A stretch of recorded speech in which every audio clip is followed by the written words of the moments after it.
Hello, good morning. Welcome to the channel.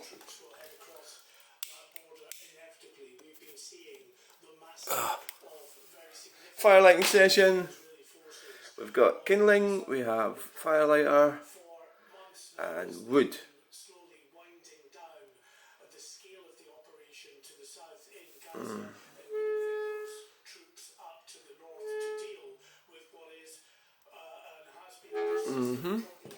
Oh, and you've overloaded it. So against the glass.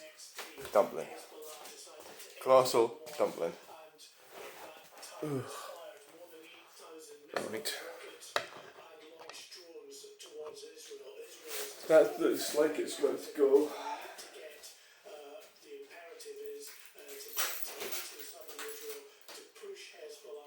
What's it look like outside? Oh, it's not too bad. It's a bit overcast. It's so the central heating's on when I got up. It's 8:05 in the morning. It is. What is this? So you watch the fire, and I will go and get the kettle on.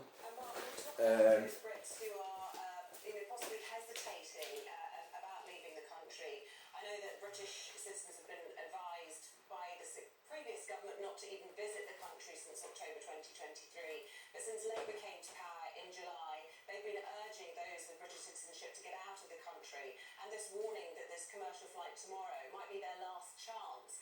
Do you get the sense that they are heeding those warnings? Some are, but there are still thousands of dual nationals and, of course, British nationals working in Lebanon, working for companies in Lebanon, working for the likes of aid agencies and the like in that area, who are still there. And, of course, many of them, perhaps understandably, want to try to leave it to the last minute. But in doing that, of course, they're putting themselves in danger. So this is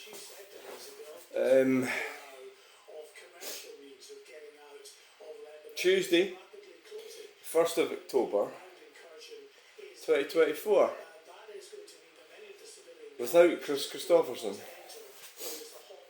And that song resonated with me, was the one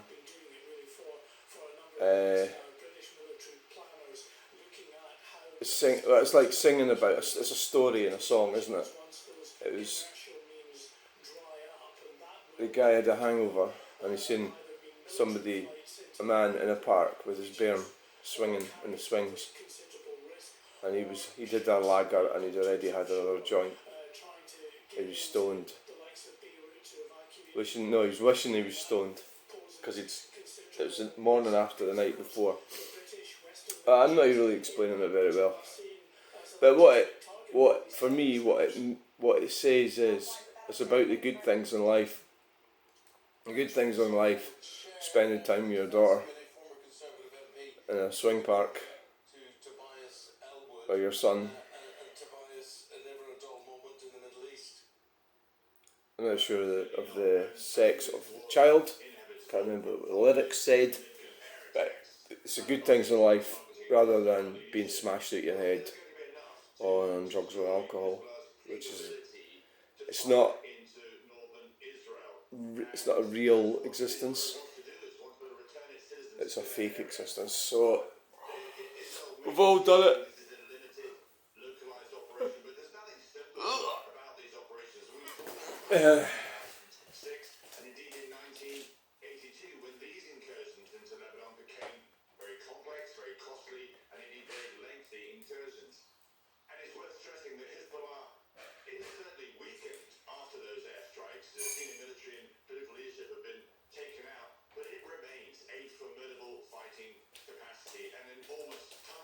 So we've all been there, so most of us has. I think from one extent or another, we've all been, well, that's it, normal people have been self-centred.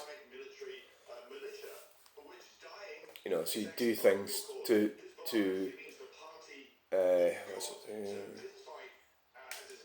furnish strange choice of a word. We do things to furnish our sexual or sexual desires. That's how you can't really talk about that. Is the strength of these these the drive, the sex drive. When you're younger, when you're varies from males to females, but when you're in your 20s and 30s, drive is so strong.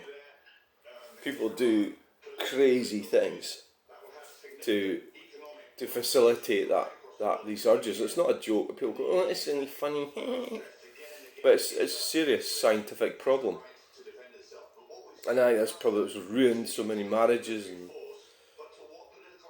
all sorts of things where people try to fulfil these sexual desires, which they're called desires and fantasies, but it's actually it's a genetic imperative to make you go and procreate so that your genes carry on.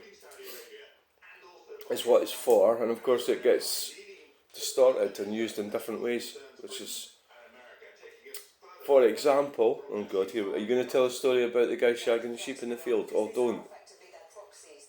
don't do that one. It's too early in the morning. I'll spare you that one.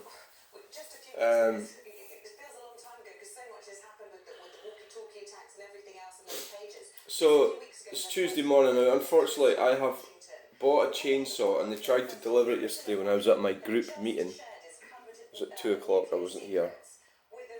And they didn't leave it or anything like that. I suppose they wouldn't, but they should have fucking left it to the side. That's the thing with all these companies vary what they do, So I left it down the side but didn't. So I've got basically got to stay in all day. And I don't even know if they're going to deliver it today. There's no tracking information. Hi, there is. So maybe go and see if there's tracking information. So from that point of view, if I want to go on my walk, I'll need to go do it now. I don't suppose they're going to deliver it. Well, it's 8:10. I'm late in getting up. I should have got up earlier. So I'll take my friend to hospital today.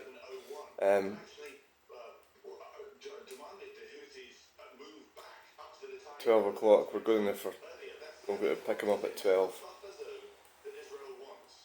So I'm hopefully going to do some videos of the hospital car park. I know that sounds, it's a bit odd, but car spotting in the car park.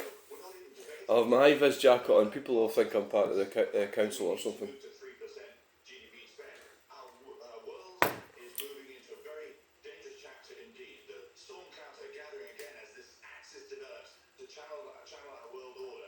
So I'm learning techniques, that's what I want to talk about, and then we're going to get going.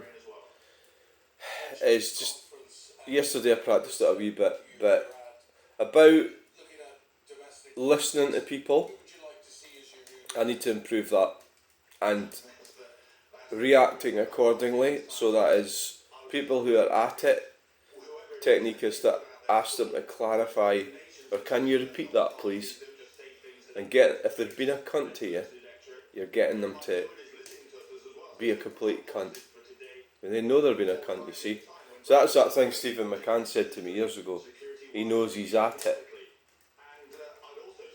So that means that somebody knows what they're saying is either unreasonable or an infringement on somebody else's equilibrium.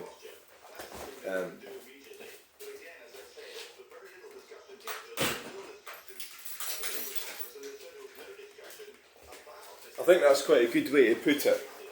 An infringement in somebody else's equilibrium. So that basically is when you're taking advantage of someone. Oh my god. Well, I'm not going to open it because normally a bit of kindling falls out. But I would say, this new technique I'm using, not using paper, it's working really well. It's making the fire easier to keep clean. The firelighters, I just have to buy, every time I go to Home Bargains, just buy a couple of packs so I don't run out. I've actually started selling it on the stall, so I'm making money out of this. 69p sell it for £1, that's 31 pence profit.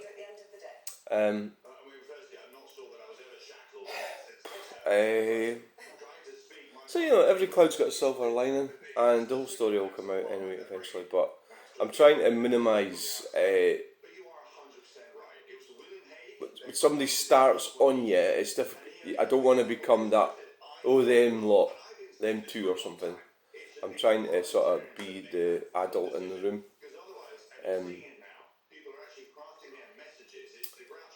So unfortunately, when that happens, that line gets crossed. I've told the story before about Mark. Somebody complained about something at his where he lives. They complained about one thing that he did. So he then complained about 6 things that they did. So you always got to think before you start complaining about people. You've always got to think, well, don't do it, is what I would say. Unless it's something really bad. But I mean, people's perceptions of what really bad are weird, aren't they? I mean, you get NIMBYs. And they think that everything's really bad if it doesn't suit them. But they can do what they like. Like, burning rubbish in the garden's fine if they want to do it. That's perfectly acceptable if they're doing it. Because it's their needs that are being met. So that's the kind of selfish side of all. Numpties. Numpty Dumpty. So I did a video yesterday. Now this is how I do these videos, and there was somebody couldn't really drive properly. I mean, I don't know whether a new driver or just passed their test, but it was a Land Rover Discovery. Quite an expensive looking car. And they couldn't drive it. I mean, there was no doubt about it. Or they weren't used to it or something. And they were going over the line and they were slow. Or then they were like indicating to the left when they were going straight on. So it was like Laurel and Hardy sort of thing. That was even worse than that. The Chuckle Brothers. So somebody said when we were at this meeting about where's Wally? Where's Wally? And it was about this woman that had died, and her hat, for some reason, the hat reminded this lady of Where's Wally. It's quite funny. It's not. I don't think it's that disrespectful. It's funny, right? So, and that's stuck in my mind. Where's Wally? So I called the video Where's Wally. Fuck knows why, but really, it's one of these. It's kind of like a friendly sort of way of criticising someone. So it's like numpties, wallies, Humpty Dumpties and everything. They're sort of friendly, they're not abusive, but they can take the piss out of you, but not in an abusive way. So anyway, Where's Wally? And for some reason, there's loads of people who watched it. I don't know why, if that was because I called it Where's Wally. So it was just by chance that lady mentioned it, and I just used that as a title for the video because I was uploading it when she was sitting next to me. I just called it Where's Wally? Jimmy Carter's 100. Jimmy Carter. God. Wow. Right, thanks for watching. I'll have a quick look at that before we go. Oh, the fire is legitimately burning using seasoned wood and firelighters. Nothing to complain about there. There's the Cortina 1600E. We'll have to get some more art looked out. We'll end it with the Donald Trump picture. I love that actually. I do like it. Yeah, I like that. I'm going to build a wall. Yeah, I like that Donald Trump picture. Don't like that switch, it's in the wrong place. Right, thanks for watching. I'm going to turn this place into an art museum. Then I'm going to, right, enough of that. Then I might make some money like Van Gogh. Thanks for watching. Bye! Like, share and subscribe.